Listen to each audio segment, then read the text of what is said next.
morning sa atin lahat. Maaga tayo, maaga. Lagi naman maaga tayo nagigising dahil nasanay ng ating katawan. Ngayon nililinis natin yung aking alaga. Yan, tingnan, kinis na Hindi naman, ikapok yan.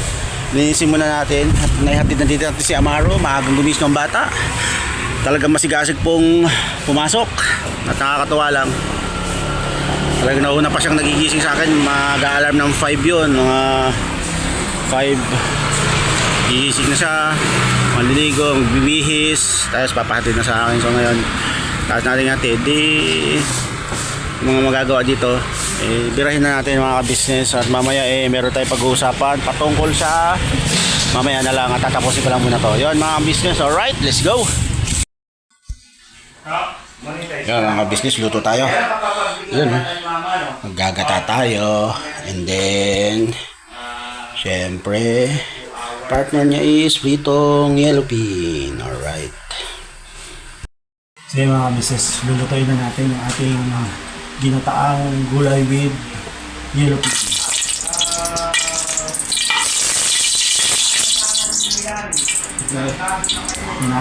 Unahin natin yung confidence. So bawang unahin natin yung confidence para business. Nagbablog si Kuya sa salad, kaya sabayan din natin.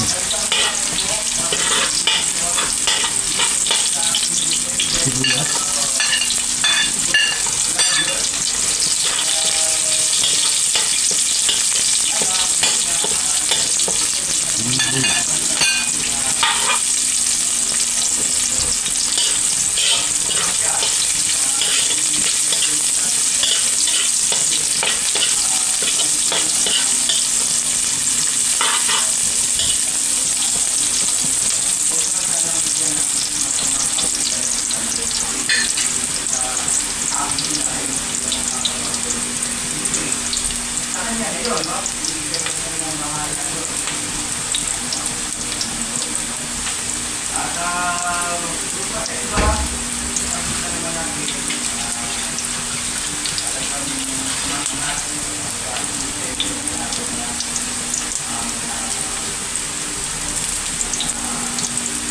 At syempre, itong kalabasa.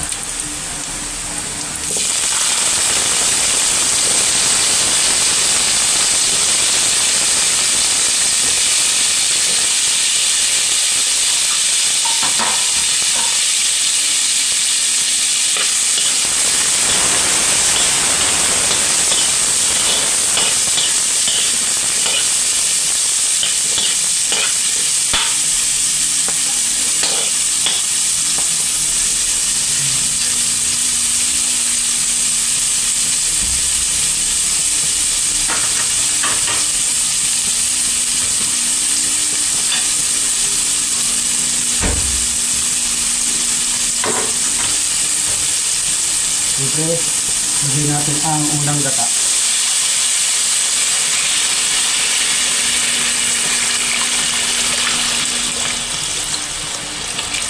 Ayan.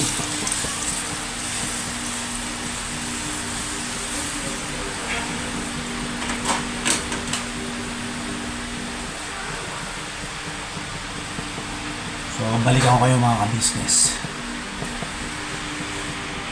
Mga business, lalagay na natin ito para manok na yung unang gata. Ay pangalawang gata. Pangalawang gata po ito kagay nilagay. Meron pa tayong kakang gata.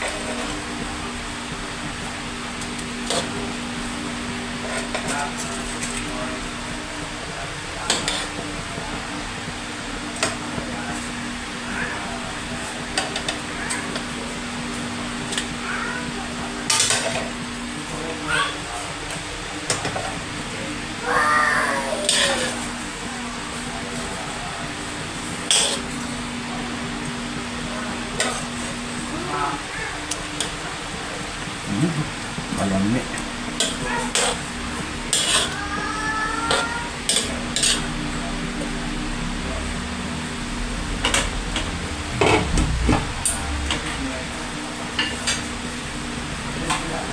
So after that, balikan ko yung mga business. So yun po, nilagay na natin yung sigarilyas. Yan po, palang sa Ilocano. Ayan.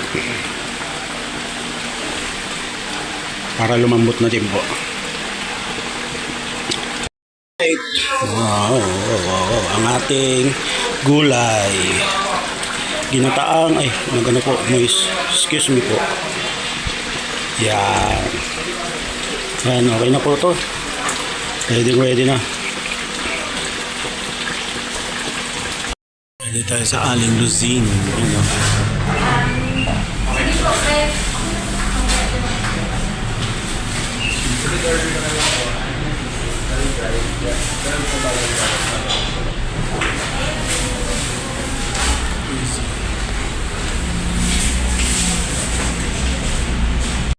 Yes, natapos na naman po ang ating buong araw.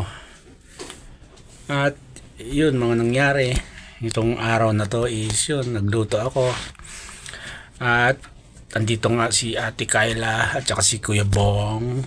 May vlog yan, panoorin nyo po sa Your Business Official. And then pagkatapos ko magluto ng masarap na ulam, pumunta kami ng Pampanga. Mapapanood nyo sa vlog ni Papa Dinsyan at saka ni Ka Business. May pinuntahan lang kami sa Pampanga. After noon is travel back. At yun nga mga ka-business, maraming salamat. Syempre magsha-shoutout tayo ngayon dahil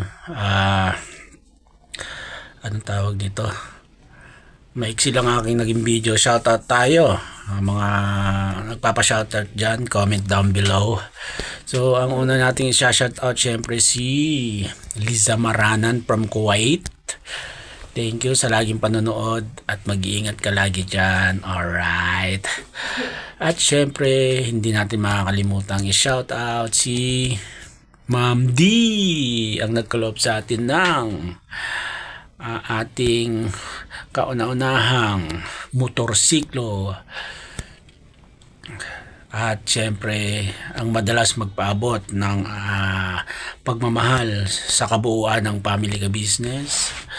At syempre, yon, Bernalyn OFW, ang mga at kanyang mga kagrupo sa mga OFW na may channel po. And then sino pa ba? Si Ma'am pero mga anak ang tagal mag-load eh. Hindi ko na maalala yung base na mag-isip pa ako si Ma'am. Yun pa ba mga shoutout? Basta shoutout lahat ng mga nakasupport lagi sa ating asawa sa Ka-Business Official. So maging positibo lang po tayo palagi sa ating buhay-buhay mga ka-business. Kahit naman maraming nangyayaring hindi kaaya-aya at pagsubok sa ating buhay, maging positibo tayo. Yan po natutunan ko sa aking mga naging karanasan. So yun mga ka-business. At bukas maraming ganap. Abangan nyo po ang mga naganapan sa Ka-Business family. Syempre at yun, syempre si Amaro naman, busy na naman sa school. Bago nga po magpasukan excited na talaga siya pumasok. Ito siya, gising po siya. Ayun masakit po ang ngipin sabi nga sa akin, pabunot na namin yung ngipin niya, kaso wala pang pera ang daddy. Sabi ko sa sahod na lang tayo magpabunot ng ngipin. Kasi sumasakit yung ngipin niya, hindi siya masyadong makakain. Kaya gising pa siguro. Okay na yung ngipin mo, nak? Medyo okay na po. Medyo okay na. Uminom ka ba ng gamot? Hindi na. Hayaan mo pag sumahod ako, pabunot natin agad yan Okay, matulog ka na at papasok ka pa bukas. Anong oras na? So mga ka-business, kasi kanina pag-uwi namin galing sa Pampanga sinalubong niya ako agad. Sabi niya, pabunot natin ngipin niya. At talagang masakit daw. Sabi ko sa sahod na lang at medyo, di ba, nag-travel vlog po kasi kami, magkano lang yung dala naming budget at naubos na din. So ayan, mapapabunot natin yan. At yun mga ka-business, siguro hanggang dito lang muna tong simpleng video kong to. At Pasensya na kung ilan lang yung na-shoutout ko, dalawa lang yata. Yan si Ma'am Lisa Marana na madalas manood sa atin. At siyempre si Ma'am D. At ayan nyo po, maglilista ako ng mga isa-shoutout natin. At saka, comment po kayo kung gusto nyo magpa-shoutout para maglalaan tayo ng oras para i-shoutout natin yung mga solid na sumusuporta sa atin. Yung mga business, hanggang sa muli, birabanat lang tayo. Hanggang dito na lang muna itong video na to. Let's go!